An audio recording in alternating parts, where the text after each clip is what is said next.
Hello दोस्तों, आज हम बताने वाले हैं आपदा प्रबंधन के 10 नंबर क्वेश्चन से स्टार्ट करेंगे। जो कि पहला वीडियो में हम बताए थे 9 नंबर क्वेश्चन तक बताए थे। ये परीक्षा की दृष्टि से महत्वपूर्ण है। चलिए देखते हैं क्वेश्चन।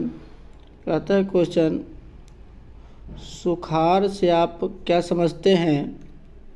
तो इसका आंसर है, यदि वर्षा की मात्रा में 25% से अधिक की कमी होती है तो ऐसी स्थिति सुखाड़ कहलाती है।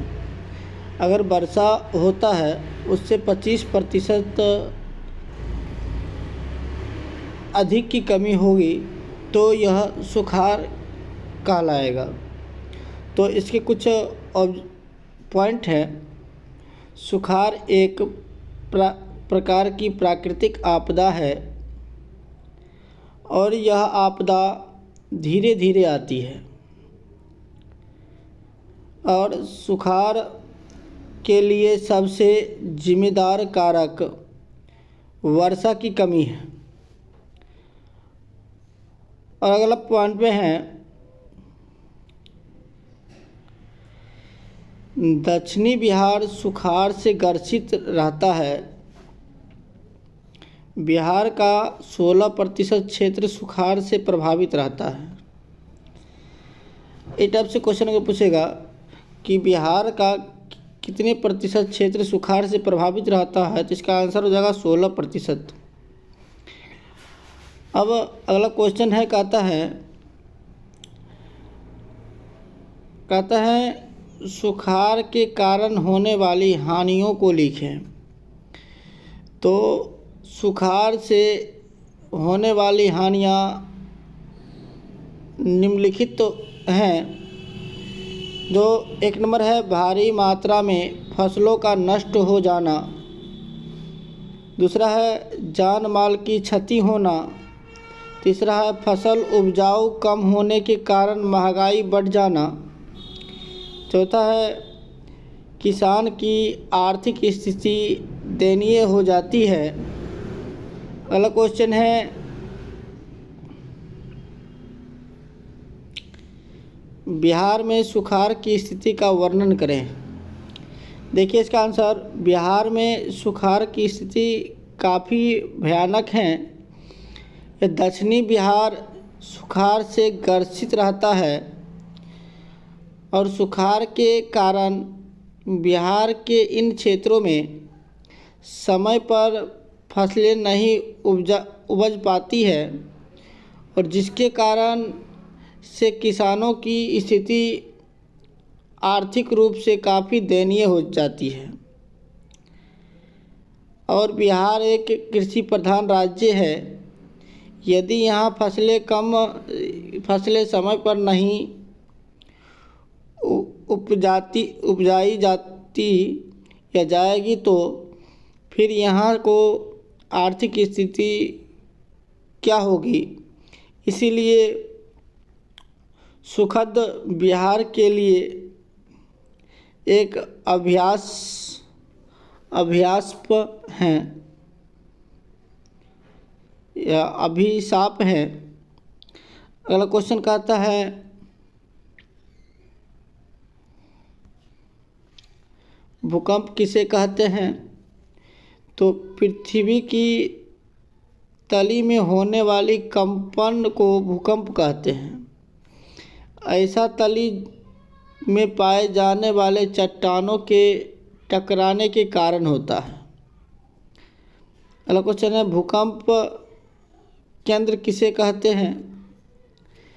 तो इसका आंसर हो जाएगा, जहां भूकंप भी तरंगों का जन्म होता है उसे भूकंप केंद्र कहते हैं। जहां भूकंप भी तरंगों का जन्म होता है उसे भूकंप केंद्र कहते हैं। अगला क्वेश्चन है, अधिकेंद्र किसे कहते हैं? तो इसका आंसर है, भूकंप केंद्र के ऊर्ध्वाधर पृथ्वी पर स्थित केंद्र को अधिकेंद्र कहते हैं। भूकंप केंद्र के ऊर्ध्वाधर पृथ्वी पर स्थित केंद्र को अधिकेंद्र कहते हैं, अथवा पृथ्वी पर वह बिंदु जहां भूकंप का पहला अनुभव किया जाता है उसे अधिकेंद्र कहा जाता है या कहलाता है। वह अधिकेंद्र कहलाता है। पृथ्वी पर वह बिंदु जहां भूकंप का पहला अनुभव किया जाता है वह अधिकेंद्र कहलाता है। अगला क्वेश्चन है, कहता है भूकंप तरंगें कितने प्रकार के होती हैं? भूकंप तरंगें कितने प्रकार की होती हैं? तो भूकंप तरंगें 3 प्रकार के होते हैं। पहला है पी तरंग मतलब प्राथमिक तरंग, दूसरा है एस तरंग मतलब द्वितीयक तरंग, तीसरा हो जाएंगे दीर्घ तरंग मतलब एल तरंग दीर्घ तरंग। तो हम जानेंगे तरंग के बारे में।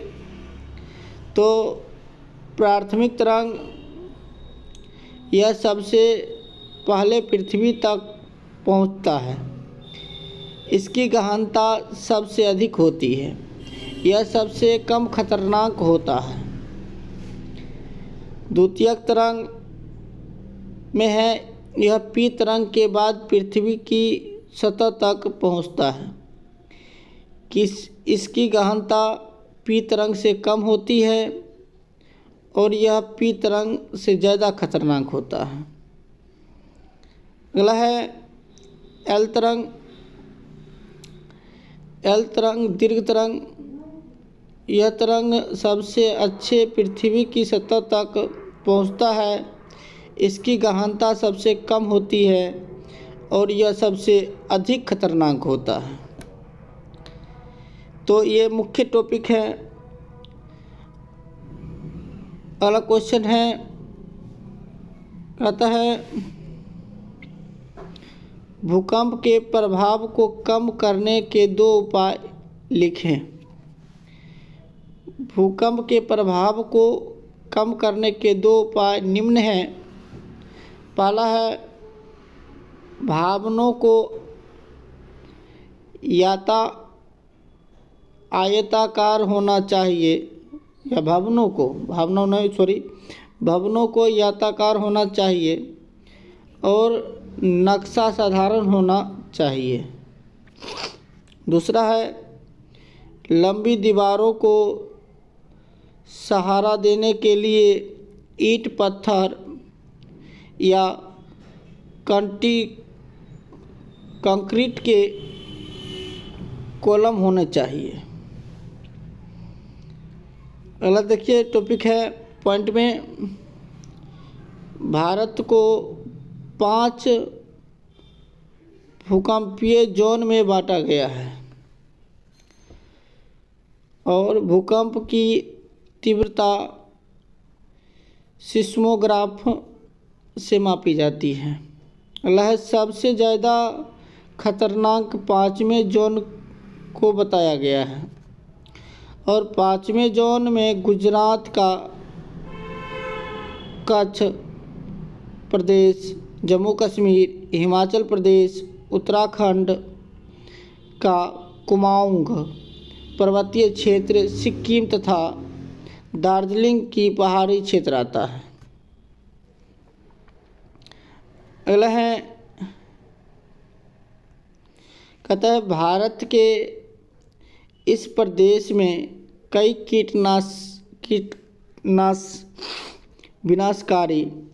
भारत के इस प्रदेश में कई विनाशकारी भूकंप आ चुके हैं।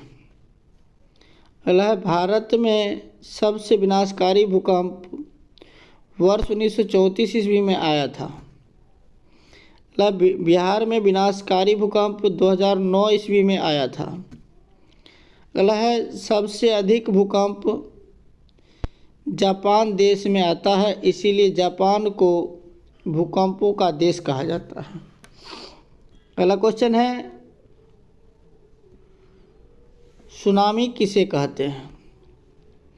समुद्र के तल में कंपन होने के कारण समुद्र के जल का ऊंचा उठना ही सुनामी कहलाता है। सुनामी जापानी भाषा का शब्द है और इसका संबंध समुद्र से है। समुद्री कंपन को ही सुनामी कहते हैं। अगला क्वेश्चन है, कहता है भूस्खलन किसे कहते हैं? पहाड़ी क्षेत्र में पहाड़ों का पिघलकर या घिसकर गिरना भूस्खलन कहलाता है। यह एक प्राकृतिक आपदा है। अब जो है अगले वीडियो में इससे आगे बताएंगे।